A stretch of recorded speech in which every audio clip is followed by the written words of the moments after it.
Jacques Attali, vous avez publié 67 livres, des essais, des romans, de la politique, de la sociologie, de l'économie. Vous avez monté une banque pour les plus pauvres. Vous avez été conseiller de François Mitterrand. Vous avez aussi été chef d'orchestre et vous allez pour la première fois devenir metteur en scène d'opéra. Autre chose, non? Vous avez combien de vies en fait? Oh, j'en ai autant. En fait, j'en ai qu'une et j'essaie de la vivre, même si c'est parfois difficile. Mais vous avez oublié le théâtre, qui n'est pas très important. Et le théâtre, vous avez écrit au théâtre. Et une de mes pièces va se jouer à Paris en septembre, pour la troisième pièce. Non, je pense que la vie consiste à essayer de rendre les autres heureux. C'est pour ça que vous faites tout ça? Absolument. Ah bon, pour rendre les autres heureux? Absolument. Et pour les autres, les rendre heureux, soit aujourd'hui, soit dans les générations suivantes, soit aujourd'hui dans le plaisir qu'on peut donner en faisant un opéra en plein air, par exemple. Voilà, ou en faisant un opéra en plein air comme maintenant, mais aussi en créant les conditions pour que les générations suivantes soient heureuses aussi. Et techniquement, comment on peut faire autant de choses? C'est-à-dire, c'est une question d'organisation. Non, c'est pas une question de dormir peu, c'est une question d'organisation et de passion. Quand on a une passion, on évite les choses inutiles. On se concentre sur ce qu'on aime et on évite les vanités du monde.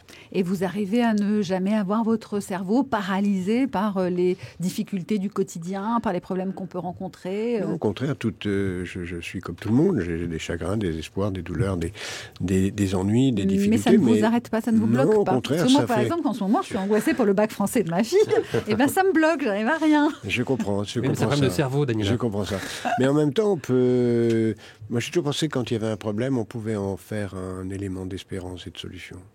Et que, par exemple, le bac français de votre fille, ça doit être une façon pour vous de réfléchir avec elle sur ce qu'elle pourrait faire si elle l'a, sur ce qu'elle pourrait faire si elle l'a pas, de la façon dont vous pourriez passer l'été dans les deux hypothèses. Enfin, il y a beaucoup de choses qu'on peut faire avec ça.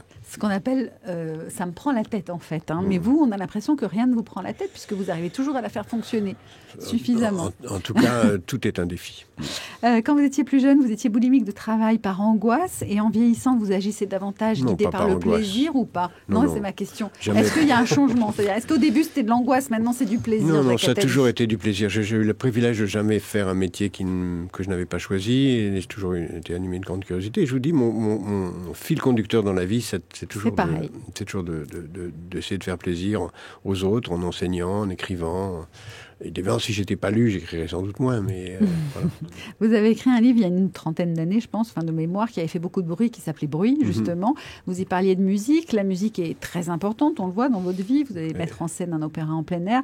À quoi ça sert, la musique? La musique, c'est d'abord la preuve que l'homme est capable du bien et du beau. C'est la preuve qu'il existe. Et du plus moche aussi, parfois. C'est pas sympa de parler des chansons d'Evangélique. Parler de la sœur avec David Guetta. Non, mais dans ce cas-là, ça s'appelle pas la musique, ça s'appelle du bruit. Du bruit. Non, mais donc la l'homme musique, est capable du beau. La musique est du beau, du transcendant. C'est pour moi la meilleure preuve qu'il existe quelque chose qui nous dépasse. La musique, et c'est la preuve que l'humanité, dans tous ces lieux, qu'il s'agisse de tous les lieux du monde, il y a des musiques qui valent la peine d'être écoutées, et surtout d'être écoutées à plusieurs. La musique vient de cérémonies religieuses, donc la musique est surtout intense quand on l'écoute d'abord à deux, avec quelqu'un qu'on aime, et ensuite à plusieurs, dans un opéra, dans une salle d'opéra. Qu'est-ce que vous entendez par transcendance, que ça vient d'ailleurs? Qu'est-ce que vous voulez dire par là, la musique? Quand je m'en rends compte, particulièrement quand je dirige un orchestre, la musique monte et en montant, elle dialogue avec quelque chose qui nous dépasse. Quoi, par exemple? Il n'y a pas de par exemple, c'est la transcendance. Certains appellent ça Dieu, d'autres appellent ça l'humanité, d'autres appellent ça la beauté, d'autres appellent ça la nature. Il y a différentes façons de le nommer, mais c'est quelque chose qui nous dépasse. Vous appelez ça comment, vous? J'appellerais ça volontiers la transcendance. Cet été, pour la 16e édition de l'Opéra en plein air, c'est la Bohème, donc, de Puccini que vous avez choisi, j'imagine, on ne vous l'a pas imposé, de mettre en scène. Vous avez dit, Jacques Attali, la Bohème, c'est Friends à Paris, dans la misère.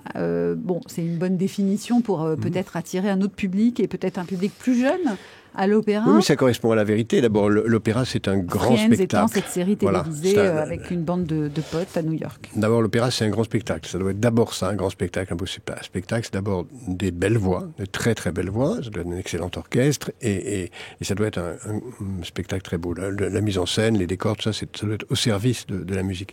Il se trouve qu'en plus, et c'est pour ça que j'ai choisi la Bohème, c'est que c'est un opéra sublime dans son histoire, d'une extraordinaire actualité, puisque c'est des jeunes au chômage qui cherchent à vivre, apprendre à aimer, à souffrir le moins possible. Et qui cherchent aussi la transcendance par l'art. Voilà, et qui sont tous des artistes, donc c'est des intermittents du spectacle sans le statut, qui à l'époque, ils étaient vraiment dans la misère. Voilà, dans la misère, et qui essaient de se débrouiller. Donc c'est vraiment d'une actualité extraordinaire, avec aussi des policiers qui passent devant une terrasse de café, ce qui nous rappelle quelque chose. Enfin, il y a beaucoup de choses qui sont d'une extrême actualité. Personne avec des kalachnikovs devant les terrasses de café, non, en revanche. Pas heureusement. Mais enfin, j'ai choisi Enki Bilal justement comme décorateur et metteur en scène pour que ça reste à la fois extraordinairement beau. Enki Bilal qui fait de la bande dessinée, donc c'est un univers très particulier. Et qui l'a ici mis dans un univers intemporel et universel. On écoute un petit extrait, La Bohème, Puccini. S'accomodi un momento, non occorre, la prego, entri. Si sente male, impallisce, il respire, quelle scale.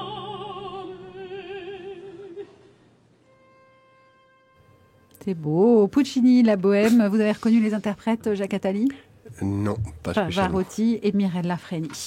Alors, la période du début du XXe siècle à Paris, des artistes qui choisissent donc d'exercer leur passion, même si c'est au prix de sacrifices financiers. On appelle cela la bohème à l'époque. Est-ce que vous pouvez un peu raconter ce qu'est cet opéra et pourquoi on pourrait avoir envie d'aller le voir ? Cet opéra, je vous l'ai dit, c'est d'abord l'histoire de jeunes gens qui essayent de débrouiller et qui deux ont un coup de foudre. L'un pour une jeune femme coquette et avec qui il y a une histoire d'amour intense et en même temps très qui va et vient avec des ruptures, des retrouvailles, et l'autre qui a un coup de foudre alors qu'il s'y attendait pas et qui est extraordinairement jaloux et qui ne supporte pas la jalousie. Et c'est l'histoire de ces deux histoires d'amour. Il y aura une histoire d'amour qui va bien se terminer et l'autre non, mais on ne vous dira pas laquelle.